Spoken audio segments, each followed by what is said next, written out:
isinii habaayatu isiniin jedha. Guyyaa irraa kana hojii onlaayinii bareedduu isinii qabadhee dhufee jira. Telegiraam bootii isinii qabadhee dhufee jira. Gmail farmar kan jedhamudha jechuudha. Namoonni baay'een qarshii baay'eetiin hojjechaa jiru jechuudha. Bidiroon isaa qabatamaadha jechuudha. Namoonni baay'een ittiin baafatanii jiran jechuudha. Illee doolaara tokko ittiin baafadhee jira jechuudha. Appilikeeshinii Gmail farmariin kun dhugaa kan ta'e jechuudha. Akkaataa itti hojjettan isteeppiin isinitti himaa jechuudha. Liinkii koomentii jala yookaan liinkii telegiraamii kootii koomentii jala siifan godhaa. Telegiraamii koo joon godhaadhaa. Viidiyoo kanas laayik godhaadhaa. Akkuma eegaltaniin sabiskiraayib godhaa isiniin jedha jechuudha. Amma akkaataa itti hojjettan isinitti himaa jechuudha. Fuula kanas fakkaatu yeroo tokko bakka kana yoo tuqxan fuula kana fakkaatu isinii fida jechuudha. Register a new account kan jedhu jechuudha. Maalidhaa akkaawuntii daataa sanii isinii kennaa jechuudha. Maalidhaa hojiin keessan imeelii uumtanii jechuudha. Imeelii uumuudha jechuudha. Register new account jedha jechuudha.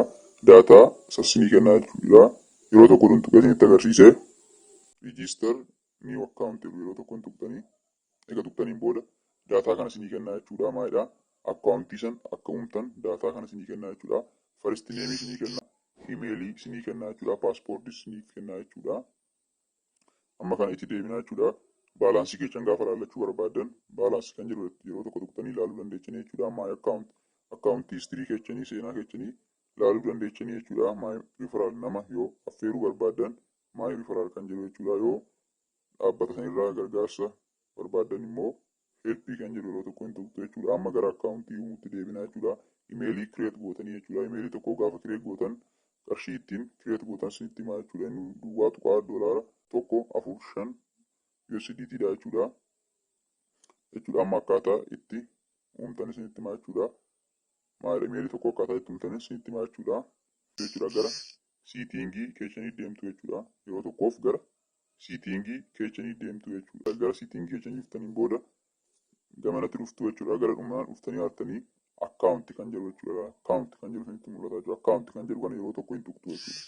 Egaa akkaawuntii tuqxaniin booda gara dhumaa iskrool gootanii aad akkaawuntii kan jedhu tuqxanii jechuudha. Aad akkaawuntii kan jedhu yeroo tokko hin tuqxu jechuudha. Yeroo tokko hin tuqxu egaa tuqxaniin booda maalidhaa gara googilii seentu jechuudha. Googil kan jedhu yeroo tokko hin tuqxu jechuudha. Googil kan jedhu egaa tuqxaniin booda sarfeesii kana fakkaatu isinii fida jechuudha. Fuula kana fakkaatu isinii fida jechuudha. Ashaaraa yookiin paatarnii keessaniin hin bantu jechuudha. Ashaaraa yookiin paatarnii keessanii qabantaniin booda fuula kana fakkaatu isinii fida jechuudha. Amma maal gochuu qabdanii create account kan jedhu yeroo tokko hin tuqxanii jechuudha. Egaa tuqxaniin booda form my personal use kan jedhu yeroo tokko hin tuqxanii jechuudha. Egaa tuqxaniin booda first name san asitti first name san akkatti nuftanii yeroo tokko nuftanii gara onnoon deebitanii first name copy gootu jechuudha. First name kana copy gootu jechuudha. Copy gootaniit hin deebitu jechuudha. Gara kanatti deebitu jechuudha. Egaa deebitaniin booda first name gara kanaatti hin deebitanii gara kanaatti deebitaniin booda first name kan jedhu yeroo tokko copy gootu jechuudha. Copy gootaniit gara kanatti deebitu jechuudha. Egaa deebitaniin booda paste gootu jechuudha. Paste gootu jechuudha. Egaa paste gootaniin booda maal gootu next jettuun jechuudha. Yeroo tokko next jettuun jechuudha. Egaa jettaniin booda maalidhaa basic information interview birthday and gender jedha jechuudha. Maalidhaa bara dhalootaa fi saala filattu jechuudha. Yeroo bakka kanatti akka barbaadanitti guutuu hin dandeessanii jechuudha. Umurii 18 ol godhuu qabdanii jechuudha. Akka umurii 18 gadi hin taane gochuu qabdanii jechuudha. Umurii 18 ol godhuu qabdanii jechuudha. Ji'a akka barbaadanitti filachuu dandeessanii jechuudha. Guyyaaleen akka barbaadanitti filachuu dandeessanii jechuudha. Bara garuu gender saala akka nama godhe kanatti godhuu hin dandeessanii jechuudha. Next jettuun jechuudha. Taansitanii next jettuun jechuudha. Egaa next jettaniin booda maalidhaa username nu gaafata. Gara bootii deebinaa jechuudha. Telegiraam bootii keenya deebinaa arneet ammas dhufnee copy goonaa jechuudha. Imeelii asii tana copy gootu jechuudha. Copy gootaniit ammas gara nu keessanii deebitanii jechuudha. Egaa deebitaniin booda asitti paste gootanii jechuudha. Paste gootanii jechuudha. Egaa paste gootaniin booda next jettuun jechuudha. Seeraan hordofaa isiniin jedha. Ammas gara paaspoortii ofiin uumtanii jechuudha. Ammas dhuftanii gara telegiraam bootii keessanii dhuftanii ammas koppii gootuu jechuudha. Paaspoortii kana koppii gootuu jechuudha. Yeroo tokkoof koppii gootuu jechuudha. Koppii gootanii booda ammas hin deebitanii jechuudha. Paaspoortii asitti peesti gootanii jechuudha. Peesti gootanii jechuudha. Egaa gootaniin booda neekist jettuuni jechuudha.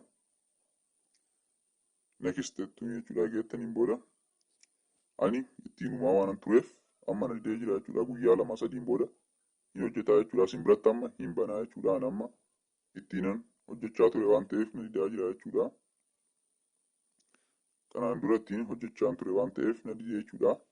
Isin biratti garuu hin hojjetaa jechuudha. Amma immoo waan hojjechuu qabda isinitti himaa jechuudha.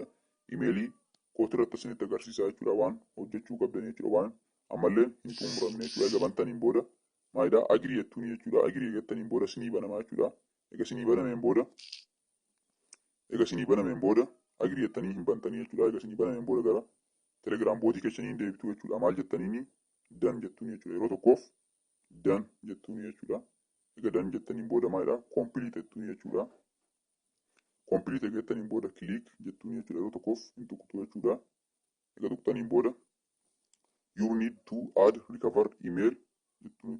Yeroo tokko recover emailii gochuu qabdan jechuudha. Emailii recover gootan malee siniif qarshii hin kennuu jechuudha. Emailii agirii jettanii uumtassan recover gootan jechuudha. Akkaataa itti recover gootan sinittan himaa jechuudha. Booda gara kanatti si fudhata jechuudha. Pileesterii kan Gmail keetiin deemtanii seentanii jechuudha. Egaa seentaniin booda hin tuqxanii jechuudha. Bakka mallattoo onnoo maqaa keechanii sanii tuqxanii jechuudha. Egaa tuqxaniin booda fuula kana fakkaatu sinii fidaa jechuudha. Egaa fuula kana fakkaatu sinii fidee maal gochuu qabdanii bakka switch account sun egaa tuqxanii booda akkaawuntii uumtassan keessaa filattanii manage kan jedhu irratti tuqxanii amma yeroo kana tuquudhaa kana yeroo amma tuqe kana hin tuqxu jechuudha. Bakka gara fuula kanaatti si fudhata jechuudha. Gara fuula kanaatti si fudhata jechuudha. Gara kanaatti si fudhateen booda maal gochuu qabdanii hin dhuftanii jechuudha. Gamana hin dhuftanii yeroo tokkoof hin dhuftanii security and signing kan jedhu yeroo tokko hin tuqxanii jechuudha. Egaa tuqxaniin booda maal gochuu qabdanii recover gochuu qabdanii jechuudha. Recover gochuu qabdanii jechuudha. Recover email jedha jechuudha. Recover gochuu qabdanii jechuudha. Recover email gochuu qabdanii yeroo tokko hin dhuftanii jechuudha. Bootaa kana yookaan ashaaraa yookaan paatarnii keessanii bantu jechuudha. Yookaan paatarnii keessanii yookaan ashaaraa keessanii banuu dandeessanii jechuudha. Ashaaraa keessanii yookiin paatarnii keessanii bira dabartuu jechuudha bootaa sanii. Egaa bootaa kana bira dabartaniin booda maal gootu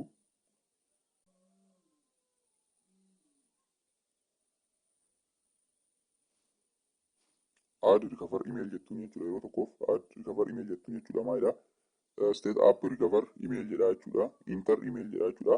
Telegiraam bootii keessanitti deebitu jechuudha. Gara telegiraam bootii keessanii deebitanii bakka dan jettanii email isinii fideessanii jechuudha. Bakka dan jettanii email isinii fidee jechuudha. Maalidha? You need add recover email kan jedhu kan nuuf fidee jechuudha. Email kana koppii gootu jechuudha. Recover gochuu qabdaniif jechuudha. Akkaataa amma isinitti kanaan gochuu qabdanii jechuudha. Imeelii uumtassaniif jechuudha. Imeelii uumna waan ta'eef imeeliin koota irratti itti agarsiisaa ture. Imeelii uumtassan akkatti hojjechuu qabdanii jechuudha. Steepii tazzaan koppii gootu jechuudha. Egaa koppii gootaniin booda maal gootu? Egaa beestii gootaniin booda save jettuuni jechuudha. Save jettuuni jechuudha. Egaa save jettaniin booda maal jettuuni? Cancel jettuuni jechuudha. Verify jechuun qabdanii jechuudha. Cancel. Wannoo gootaniin booda keechaa baatu jechuudha. Keechaa baatanii ammas wayii nafaa jechuudha. Nafaa jechuudha wayii.